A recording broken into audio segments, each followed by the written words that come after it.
আপনিও তো দেখছি আমার মতো ফেয়ার অ্যান্ড লাভলি মাখছেন। উপায় নেই রে ভাই, ফেয়ার লাভলি মেখে মাল পটাই আর বৌদিরা বলে কাকে চাই। তুই ফেয়ার লাভলি মেখে কোচি গার্লফ্রেন্ড পটিয়েছিস, আর আমি ফেয়ার লাভলি ওখানে মেখে বৌদিদের সন্তানের বাবা হয়েছি। ডাউন টু আর্থ বান্দা, ডাউন টু আর্থ। এবার বুঝতে পেরেছি কেন আমার ছেলের মুখটা আপনার মতো হয়েছে। আমার বউকে ভ্যাকসিন তার মানে আপনিই দিয়েছেন। নিঃসন্দেহে তুই ঠিক কথা বলেছিস। তোর বউয়ের কলকাঠি তো আগেই নাড়িয়ে দিয়েছি, শুধু তোকেই ভ্যাকসিন দেওয়া বাকি আছে। ভাবছি আজই দিয়ে দেবো।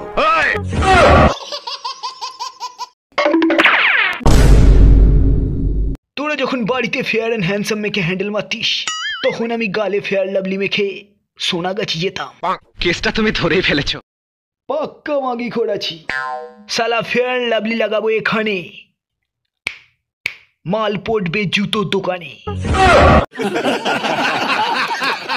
জনি সিং তোমায় কি করতে বলেছে? আপনার ফাঁক করে মেরে দিতে বলেছে ম্যাডাম। জনি সিং একটা চোদু, ফুটো মস্তান।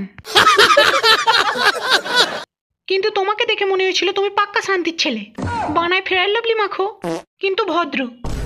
তোমার তো দেখছি জনি সিং এর থেকেও ছোট। তাহলে তুই ভেবেছিলে একটা স্টার আমার সঙ্গে বাধ্য হয়ে ঘুরছে ফিরছে, আমার বানার ডগে ফেয়ার লাভলি লাগিয়ে দিচ্ছে, আমার কম্বলের তলায় পেঁদে পালাচ্ছে। তাহলে আমি ফাঁক করে মেরে দেওয়ার সুযোগটা নেব না কেন? আমি কোনো সুযোগ পাইনি সুইটি ম্যাডাম। দেখো বোঝো অবস্থা। তাহলে আমাকে এখানে এনেছো কেন? আপনাকে সারপ্রাইজ দেবো বলে। এই তোমার সারপ্রাইজ?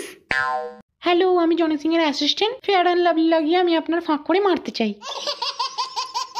কাকু এই ছেলেটা ফেয়ার লাভলি মাখতেই জানে না। ফেয়ার অ্যান্ড লাভলি মেখে চান করে আর ফেয়ার অ্যান্ড হ্যান্ডসাম মেখে গাদ হয়ে। তুমি নিজেই দেখো। আচ্ছা বলতো ফেয়ার লাভলি মাখার সময় কি করতে হয়? মিস্টার চৌধু, তুমি ওকে ইচ্ছা করে কঠিন প্রশ্ন জিজ্ঞাসা করছো। চলো ভাই। সবচেয়ে প্রথমে ফেয়ার লাভলি ছিপি খুলতে হবে, তারপরে পচ করে একটু বের করে বানায় ঘষে গালে ঘষে নিতে হবে, তারপর এক সপ্তাহ পর আপনার মুখ আপনার বানার মতোই চকচক করবে। Right, it's absolutely right. হইলা